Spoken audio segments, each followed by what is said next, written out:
Jean Michel Bakenda meme bino États-Unis te bolenge bo benge mutu mate siko muninga la bonne volonté amemi bino ke ça musanza sumu bo kiekuna bokimi bozo nteka na lekine ko se mongwa Michel Bakenda asala ki 5 ans akenda aux États-Unis parce que quand batasimani yo so bakima kai ko batuso bande ko pimele visa akangama na kisha sala ka 5 akenda lisusu te après il est venu fourrer États-Unis donc populaire il y a des bokimi boye bomoni teke bo sali made ya muninga bebi no ke beta sala nzana ko saila nzana mais bokimi bo teke États-Unis très quoi.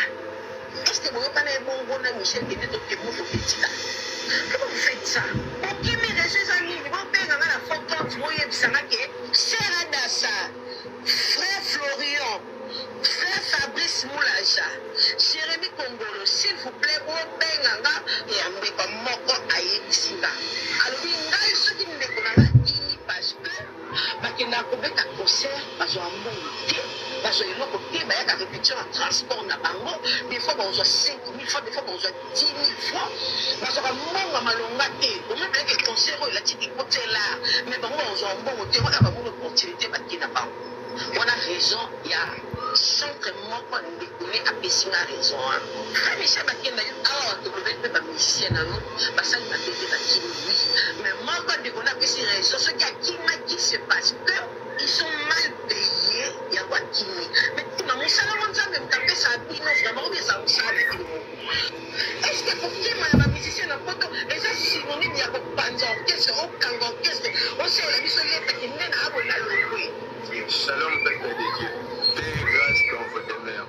Après une période considérable de réflexion et de discussion avec mon bureau, nous avons pris cette décision difficile de dissoudre le groupe autour du trône structure, alias ATS, en ligne, en cycle, en raison de certains désaccords qui ont affecté notre capacité à travailler encore ensemble, malgré nos efforts, conseils et bonne volonté pour résoudre les problèmes et améliorer notre climat de collaboration. Les regrets et notre de vous apprendre qu'aucune solution probante ne fut trouvée. Nous sommes tristes de mettre fin à cette aventure musicale ATS qui nous a apporté tant de joie et de satisfaction. Mais nous pensons que cette décision est nécessaire pour permettre à chacun d'entre nous de poursuivre ses objectifs personnels et professionnels. Frère Michel, François, émotion. Ce que tu as fait là, ça ne correspond pas à un enfant de Dieu. On dissoudre groupe, cela veut dire que Moussala Onzamba Pesa qui est au Pandi Yango. Papa, groupe Wana Eza Yoto Yanzambi. Moi, le Molaka, comme Nzambi na Tati. Moi, le Bake, groupe Nabiso est à F-Victime, groupe Nabiso est à Jet 7. Moi, le Bako.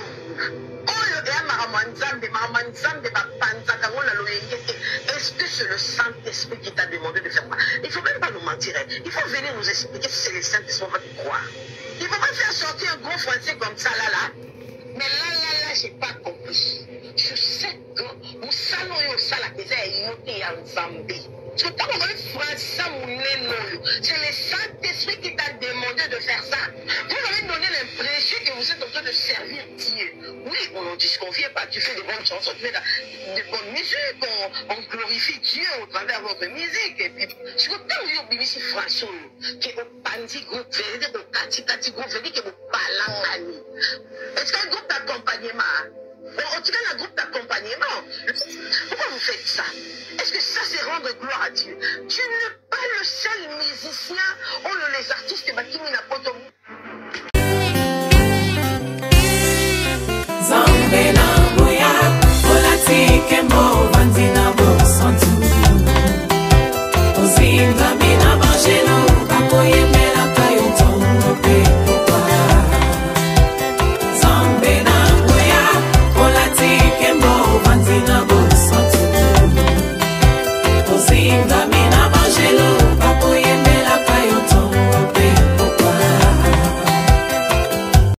MDG TV, une chaîne Went pour la cause de Christ.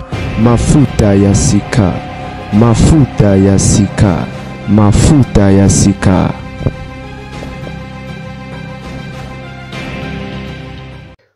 Mbote balandiam de GLTV mafuta ya sika. Nzama mona papa mbole ngai bino encore une fois de plus car na cadre actualité bandeko babolingo kaka ndenge boko mona frère na biso Michel Bakenda. Ardi Bakenda. Ba musicien bakimi bakenda ki États-Unis tout la mwisi ya zaza. Alors, et là on est sali ba tout la mwisi a on a besoin ya miniature. Ba musicien bakimi pourquoi? Je crois bauti kolanda intro. Et quand on est monsieur Salimara, parce que les solo oyo pour nabato ba éviter et sali déjà plus d'un mois, ouais un mois, qui ça déjà quelques semaines. Quand on a l'année émission na ya soukana papi mboma, 3 semaines, 4 semaines passées, plus ou moins un mois passé, na yoka qui a flashé qui en et fallait na ça émission quand on a bisa abino air nyoso ke ba émission ezala ibela au sala des fois na ba oubli et bilo msuto se rappela souté. Tant na yo mona sikoyo et émission oyo nde na se rappeler awa bandeko ba musicien bakimi Michel Bakenda et amba liboso te groupe a liboso azana bango il paraîtrait bango pe bakimaka et ça la même que ba pesaka ye punition azana to zasu et visate malheureusement o bakimi lisusu ko boma vraiment musala moninga aki la faute bandeko to ça moi analyse moi moke donc de gauche droite c'était raison o bango ba pesi ezake et ba on se retrouver te on se retrouver te même bambongo ba transport pour na koya ba benga nini ba répétition ezala des fois ya bango moko tam soka ba pesa ye 5000 francs congolais transport na Congo to ebeza cher et surtout ba jour ezala tam soka transport zo mona te ba chauffeur wana bazana na mawate oka ba tripler prix ba quadrupler. Si je vous dis na ba période ba fête ya moto et comment même ba 10 000 ya 1000 francs et comment même ti ba 10 000 francs trajet au foot à 1000 francs pour kende soki wapi et comme do ba multiplier en fois 10 bino boy bimbo a Congo na ba réalité nango. Alors bano ba ke poto batali mikinza mputu opportunité ya boy kamunu kona na zonga na ba mpierre na ba passer de la kuna na ba mzam na ba kosaila nzambe oya nkokoso kaka ba mukolo groupe na zo se retrouver biso bakimi na bango Paul Azale qui propre ya Michel Bakenda. C'est tout à fait normal bandeko. Kande balobaraso ezana mutu to bato yo bakotikara yo te. C'est vrai ba division ezala na open na ba famille ba robenda na mais en tout cas ceux qui mutu akoza na bolingo ya ndeku ya proche na ye ezali ndeko obobotamane makila moko. Paul ye azongaki et c'est pas parce que bon certainement ndeko na ye quand même apesa ye moi quelque chose par rapport à ba misusu. Mais Zaka Yangote c'est son frère. Et Atali quand même que non a aussi ndeko pasi. Bon, à cause apeta mususu pas na ba mamna mususu to pe vision na mususu mutna mutu. Azana vision na na vie na ye. Et Paul pour votre information, a comme pasteur ndenge azana za na église na ye. Peut-être nyonso wana eza parmi ba réseau salika zongate. Mais to kende droit na beach. Na ro melate. Mais na lo ba maman vo meza mutu ya. On a osenga na pardon, partager avec mission na biso. Bandeko, nous avons un très sérieux problème dans l'église ya Congo. Ok? Na habité zaka manque enseignement. En fait, c'est un peu compliqué. C'est vraiment compliqué. Bible zoloba, bosali kosali sa mutu musala mpunda te tope ya pambate. C'est un travail. La Bible dit celui qui travaille à l'hôtel mange à l'hôtel. Boyebi gospel ya kala. Ya ba période ya ba comment il s'appelle? Batata Oyo Banani. Tant ba Patrice Bando yemba banzemba ba matanga oyo ba congolais. Banzembo bana ko édifier zo bikisa ba âme. Tant ba deningo ne bana ko yembela nzambe. Ba couple bulobo et autres. Ba marché zalara ndenge za lelote. Wana ezaki producteur aye a proposé au monta ou encore à organiser la yo boton na lo ba organiser les $100 te. Ba peut so même bon peut-être que et ko sungayo na ba besoin mo sungolo pakala ba exigence ezalaka tendenge za lelo o ba nis manyanga ba koma po aya ko beta tana matanga o il faut $1000 de déplacement ezaka bongo te ba période wana oki ko beta na matanga mbongo ya nini yango yo kosenga bato ba ko kanisa le transport ba pesio lelo oyo tellement ekomi plus business parce que wana ezalaki servir Dieu c'était plus un service ba osela nzambe na ko futa et na ko futa ngo net l'ouvrier mérite son salaire. Ndenge Bible lobby Muto abengi yo po osala musalana akanisio quand même apesio quelque chose. Ba bengi yo ya concert mais lelo bandeko et comme penza que non caché. Au bengi si ba kenda biso écoute, tu me donnes 10 000 ou 20 000 dollars. Donc baso bénéficier plus koleka batu ya époque wana sikoyo. Pona nini? Parce que na époque wana babanda pe oya ba poto babanda pe oya ba poto, c'est vrai. Ta mususu ndeko deningo de bako bengisa ye, peut-être oya na groupe union sauté et peut-être oya na moins de 3 personnes. Mais toyoka penza ba marambo te qui a poto akimi ou encore lelo o bande onanga bazo zwa mbongo parce que ya lelo eza plus business. Si comme malheureusement na business ango, okomona mutu azali na groupe oya accompagnaka ye, bandeko ba accompagnaka ye asunga bango te. Vous savez quoi? Si je vous dis que bango nyonso baza boye bondima te. Bomona na Kinshasa wana, batu nyonso boyebi bayembela Nzambe, bafutaka ba musicien na bango te. Je mets à main à couper, sans exception. Na kamwa na tikala munoropolele na landa musicien ya Moïse Matuta, aza siko na poto na États-Unis je crois, ou na Canada, Picho Pieme, boye bato bele boye biye, asala mwa bali de bele na bani ya Matuta akala. O abanda, na tila yo motema na zo eloko, frère wana, to bando sola na ekala. Na landa émission na ye, ezate ke ya ebisanga na téléphone ya kobomba, non, na émission. Que Moïse Matuta abanda ko futa bangote. À l'époque, abetara plus de 10 ans. Na orchestre alobake azwa une fois 20 $. Et ça quand na circonstance moko je ne me rappelle plus parce que ça fait longtemps. Na 10 ans on a abeta. Journaliste andimata alobi quoi alobi oui na caméra muta contredire nga aya. Na sali plus de 10 ans na orchestre frère Moïse Matuta na futa mata mokolo moko te. Ba groupe ebele bomona balata propre wana bazala na caisse na bango ya groupe. Chaque répétition ou encore chaque fin à moi ba contribuer ba à quelque chose mutunyo ça à quelque chose. Ce qui n'est pas un clip. To événement moko songolo ba kosomba peut-être ba uniforme mona ba olata ndenge moko ba bimi propre nde bomona ka wana. Ezate ke mukolo groupe abimi simbongo. Non. Ebele eza bongo te. Bon, peut-être il y a moko ils rappellent que non mukolo groupe abimi simbongo c'est bon assomber ba bilamba et autres mais ils ne payent pas leurs musiciens. Ndeko moko ayemba ka banzembo Nzambe. Aebisanga lobi mère. Franck Alongwa na Gaël. Raison oya parmi ba raison alongwela eza parce que alobaki ke moloto banda ko futa ba musicien te. Bandeko ba période ba moloto ba sela Nzambe zana ba période ba mpiaka et puis modèle banda ko memara liboke ya Caire wana na ba clip na boyebi ezaki ko tala bato bele bazo sala Caire. Bandeko téléphone on sait là. Bolimbisa charge ça sous-sauté attendez. Charge les non, charge les alliés. Et bon, épaissi noir, pourquoi? Je sais pas pourquoi. Épaissi noir. Et alors, moi, parce que Moloto ne paye pas ses musiciens. Bah, Moloto va période, va se lancer, mais on va période, va m'piaka. Et tu es bien ambitionneux, il avait quoi lui-même, les pauvres. Ça, il n'est l'autre. Mais certainement, t'as mon sous bon. Et je sais pas. Peut-être, moi, je remets les bandes aux gens, en autre, mais. Est-il que quand on a auto-expliqué, bino bato pli ya kala mingi ezaki ndenge ezale lote. Ya longa parce que moloto ando futa bangote. Mais malheureusement ou encore bizarrement, yemo wasala groupe, il ne payait pas ses musiciens non plus. Ba musicien na yemo bat babeta li solo. Nde moko ba raison op Henri Papa Longwela, yé pas que na créé bornaï parce que Henri Papa ne fait plus partie à eloko ya Franck Moulaja. C'est ça, bato ba ote ya bato bonzambe.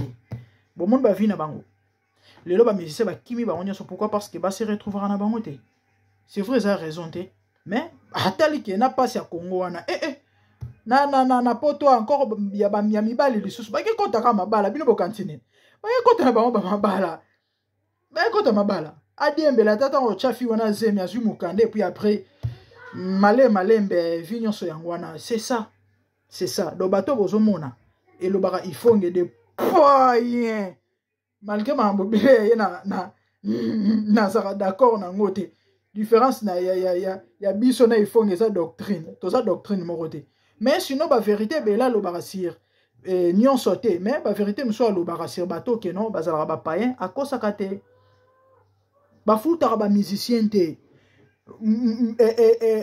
Michel Bakenda uti ko beta concert na Hilton même pas une année awa Bakenda uto beta concert moko je crois na Hilton oyo kokota ezaki soki $200 soki $300 na sela bino émission ndenge bakenda so compter ba mbongo parce que bat ba ebisaki ke non eza trop cher bat baroyate a compter ba mbongo azo sala majunda lobi na ebisaki bino bomonde na otangango tala ba billet te kami mutu moko asomba soki 20 billets soki 50 billets asombeli na babatu misusu na billet moko soki $200 soki $250 siko liboke ya mbongo bakenda bandai kotanga wana za kosalela majunda do bana nande babetaki concert na ye wana normalement il fallait passer $500 na moto donc ata $50 na moto azuate après bobisa biso ke no bona bonzambe et a passer ça ma et le loi dissoudre groupe et lobi ata mwana mwasi groupe ango yoke ko dissoudre ya yo ton nzambe moto ebisa ke okela groupe o sala groupe ona po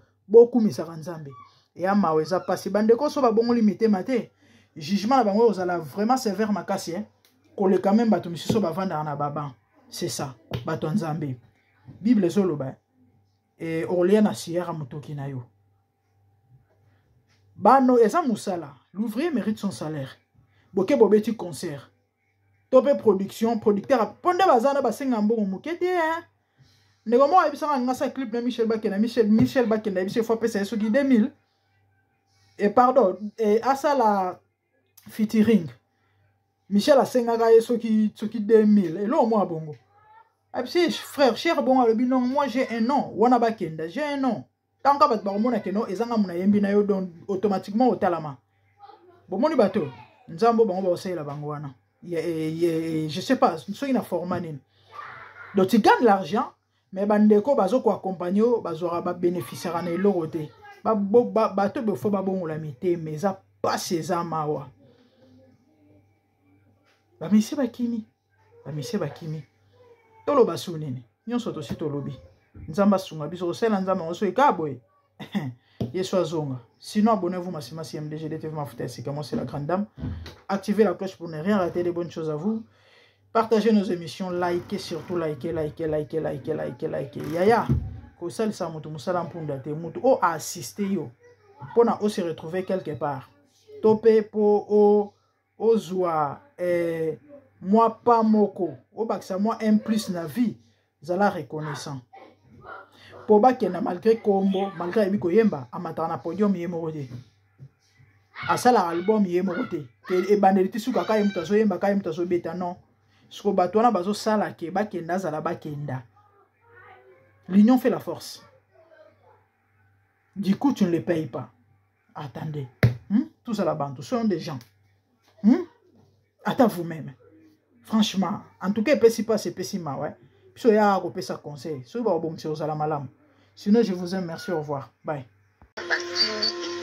So Michel Bakenda meme bilo États-Unis pour le gars benga mutumate si comme moninga la bonne volonté amemi bino que ça musanza sumu boki kuna bokimi bozonti kana legine ko se mokwa Michel Bakenda asala ki 5 ans akenda aux États-Unis parce que quand batasimania so bakima kai ko batuso bande ko pimele visa akangama be kisha sasa na ka 5 akenda lisuste après il est pas foué États-Unis so il y a des gens qui vivent bon on était que sali made ya ya munila baby no ke beta sala nzana ke saila nzana mais mo kibi mo tsike mitasi mo tsike mo kwa est-ce que mo pas na bongo na Michel qui était que mo petit là comment vous faites ça o kimi de ces amis mo benga na photo mo yebisanga ke sera dasa frère Florian frère Fabrice Moulaja Jérémy Kongolo s'il vous plaît o benga et ambe pas moko ayebisinga alors ngai soki ndekona ini parce que bakenda kobeta concert bazo ambongo te bazo eloko te bayaka répétition en transport na bango des fois bazo 5 000 fois des fois bazo 10 000 fois bazo mbongo malonga te au même que concert la tiki kotela mais bango bazo ambongo te wana bango opportunité bakenda bango on a raison ya centre moko ndekone apesi nga raison frère Michel bakenda awa tokobeli mpe bamisien nano basali mabete bakimi oui mais moko ndekone apesi raison soki akimaki c'est parce que ils sont mal payés yango akimi mais tina mosala mo nzambe mokapesa bino vraiment obi eza mosala na bino est-ce que kokima ya bamusicien na poto eza synonyme ya kopanza orchestre okanga orchestre oseola biso yetaki nde na abona longwe. Shalom, Père de Dieu. Paix et grâce dans vos demeures. Après une période considérable de réflexion et de discussion avec mon bureau, nous avons pris cette décision difficile de dissoudre le groupe autour du trône structure, alias ADS, en ligne, en cycle, en raison de certains désaccords qui ont affecté notre capacité à travailler encore ensemble, malgré nos efforts, conseils et bonne volonté pour résoudre les problèmes et améliorer notre climat de collaboration, les regrets et notre de vous apprendre qu'aucune solution probante ne fut trouvée. Nous sommes tristes de mettre fin à cette aventure musicale ADS qui nous a apporté tant de joie et de satisfaction.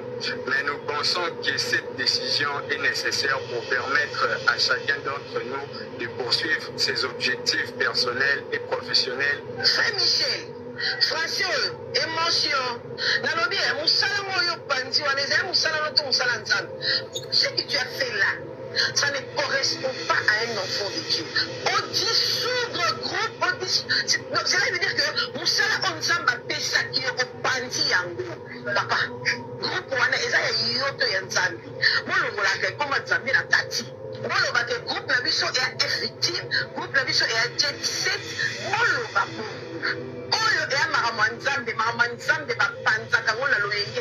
est-ce que c'est le Saint-Esprit qui t'a demandé de faire ça? Il ne faut même pas nous mentir. Il faut venir nous expliquer si c'est le Saint-Esprit, on va te croire. Il ne faut pas faire sortir un gros français comme ça, là. Mais là, je n'ai pas compris. Je sais que nous salons au salon qui est noté en Zambie. C'est le Saint-Esprit qui t'a demandé de faire ça. Vous m'avez donné l'impression que vous êtes en train de servir Dieu. Oui, on n'en disconvient pas. Tu fais de bonnes chansons, tu fais de bonnes musiques. On glorifie Dieu au travers de votre musique. Et puis, je veux tant vous dire ici, François, qui est au Pandi groupe, au Kati groupe, qui est au Palangani. Est-ce qu'un groupe d'accompagnement? En tout cas, un groupe d'accompagnement. Pourquoi vous faites ça? Est-ce que ça, c'est rendre gloire à Dieu? Tu n'es pas le seul musicien ou les artistes qui n'a pas ton...